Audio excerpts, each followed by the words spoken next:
What's good with y'all? It's GTV Efficiency. Back at it again with another reaction video. I'm finna jump right into it. It's called When Saddam Hussein Held the Public Purge. And I know a little bit about Saddam Hussein. I know he was the president of Iraq.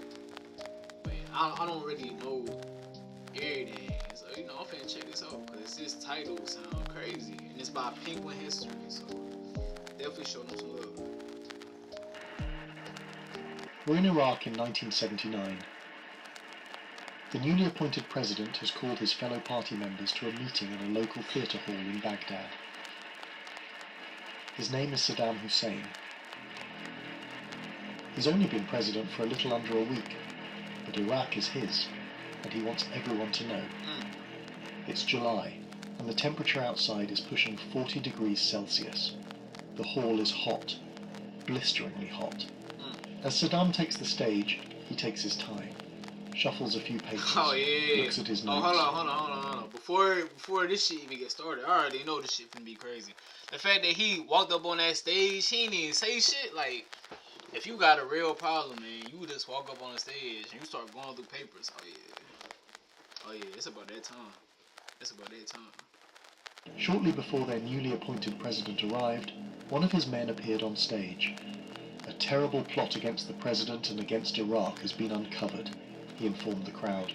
A group of high-ranking party members has conspired to remove Saddam Hussein from power. And then he revealed, all the guilty parties are in this room. Oh shit! Right now. Oh shit! And now, the crowd sits frozen in silence. The president is in total control.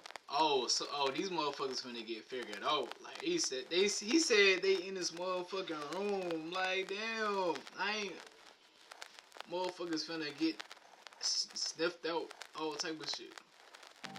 Then Saddam calls a man to the stage, and a tall, slender, middle-aged man starts walking down the aisle. Oh shit.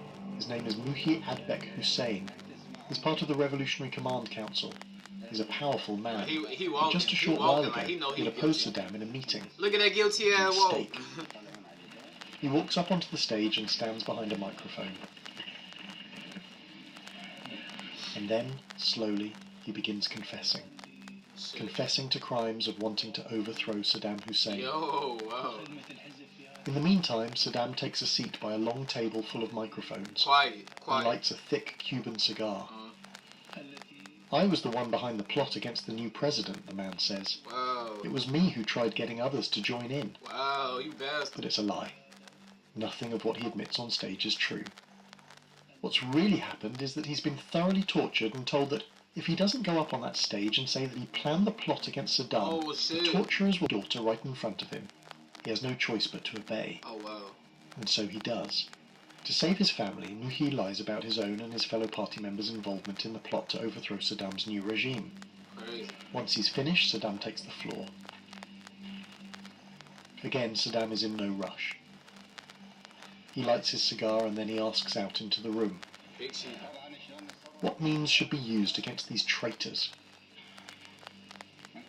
You know the answer, he says after a pause. There is no other way than the sword. You right. I ain't gonna lie though. The terrified party members in the theatre hall. You know somebody don't give a fuck when niggas start lighting up a damn cigar. Like, they ain't said one word, but you lighting this fucking cigar up. I know you don't give a fuck. And you ready for whatever. That motherfucker is ready to send missiles today. I'm telling you. To clap desperately. What else could they do? Saddam then gives an instruction to those assembled in the hall. When I have read out your name, you shall stand up, recite the party's slogan, and leave the room.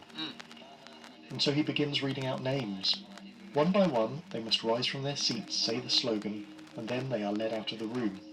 They haven't been told where they're going or what's waiting for them on the other side of the door, but they probably have an idea. Most of the people, though reluctantly, do as they're told. One man, however, is clearly confused at his name being called. Me? I haven't done anything, he shouts as he stands up. Oh wow. Saddam doesn't even bother to look at him. He just coolly repeats, when I have read out your name, you shall stand up, recite the party's slogan, and leave the room. And then, nothing. The man just lowers his head and shuffles out of the room. Saddam continues until he has called out 68 names. 68. He smiles and thanks those remaining in the hall for their loyalty, and then everyone stands up and once again begins a desperate standing ovation. Relief. Some even begin to cry. Up on the stage, even How Saddam weak himself fuck. sheds a tear. That man happy as hell. Outside the hall, all the people whose names Saddam has called out are gathered in trucks and Nigga driven to crying? prison. Nigga crying? Nigga better toughen up, nigga. You the president of weekend. Toughen up. Why you got tears? I understand it's people that betrayed you, but even though they didn't, cause all this is like an act anyway. But yeah. In the following days, 68 trials are held. 22 men, including 5 members of the Revolutionary Command Council, are sentenced to death. Saddam has appointed a number of executioners to complete the task of carrying out the executions. They're all members of the Ba'ath Party, his party, and none of them are executioners. They are then gathered in the building where the plotters allegedly should have laid their plans to overthrow Saddam's new regime. And then the condemned are dragged out into the adjoining yard where they are forced to their knees and blindfolded. No. Each of the executioners is then handed a weapon and assigned a victim. And while they prepare to murder their former party comrades, they can hear the sound of a large crowd gathering outside the building. Oh no. Saddam wants to make sure that everyone knows what will happen to people who disobey, but most importantly, he wants to show his accomplices. This some sick shit, bro. Like, I get it. I get it. Like, sometimes you gotta discipline people. But I'm saying, like, to do that shit, to do a public execution, like, that shit so barbaric. Like, I mean, it's alright, you know. They way more like cutthroat than somewhere like America. Willing or not. So Saddam has made sure that there's a demonstration at the same time as the executions, and it's a big one. Thousands of Iraqis gather with signs and flags, shouting praises to their new president and condemning the prisoners. And then, one by one, Saddam's former friends and fellow party members are shot. Dang. Some executioners are so nervous and scared that they miss and need to shoot their victims several times. It's gruesome, but Saddam is very satisfied. Dang. Excellent start to his presidential career, he thinks to himself. And so the first official order of the newly appointed president of Iraq has been carried out. What could be the next? Okay, yeah, I'm saying. So, yeah, okay. I guess the moral of the story is it's better to be feared than loved. You know what I mean? It's better to be feared than loved.